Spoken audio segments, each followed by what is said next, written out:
ஐயோ, அந்த பாலம் உடைய போகுது, சீக்கிரம் இப்படி வாங்க என அமைச்சர் திருமுருகனின் ஆய்வின் போது நடந்த பரபரப்பு சம்பவம்.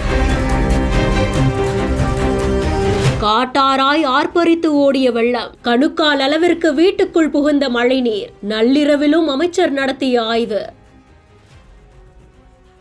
வங்க கடல்ல உருவான ஆழ்ந்த காற்றழுத்த தாழ்வு நிலை காரணமா தென்னிந்தியால பல இடங்கள்ல கனமழை கொட்டி தீர்த்தது.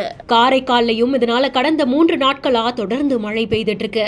இதனால இந்த இடத்துல கடலை நோக்கி போகக்கூடிய அரசலாறு, காட்டாறு மாதிரி சீறி பாயக்கூடிய காட்சிகள் காண்போர அச்சத்துல ஆழ்த்தியிருக்கு. திருநள்ளாறு பகுதியில இருக்கக்கூடிய கரையோர பகுதிகளில் விரிசல் ஏற்பட்டு குடியிருப்பு பகுதிகளுக்குள்ள நள்ளிரவு நேரத்துல மழை நீர் சூழ்ந்திருக்கு. இந்த தகவல் தெரிஞ்ச உடனே பொருள்துறை அமைச்சரான திருமுருகன் அவர்கள் சம்பவ இடத்துக்கு போய் ஆய்வு மேற்கொண்டாங்க. தாழ்வான பகுதிகளில் இருக்கக்கூடிய மக்கள் கிட்ட குறைகளை கேட்டு தெரிஞ்சிருக்காங்க.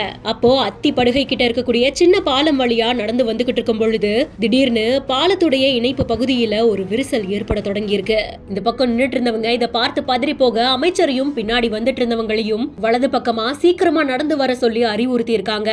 அமைச்சர் இந்த பக்கம் வந்த சில நிமிடங்கள்லயே பாலத்துடைய இணைப்பு முற்றிலுமா துண்டிக்கப்பட்டிருக்கு. நூலிலையில உயிர் தப்பிய அமைச்சருடைய இந்த காட்சிகள் இணையத்துல வெளியாகி பெரும் பரபரப்பையும் ஏற்படுத்தியிருக்கு.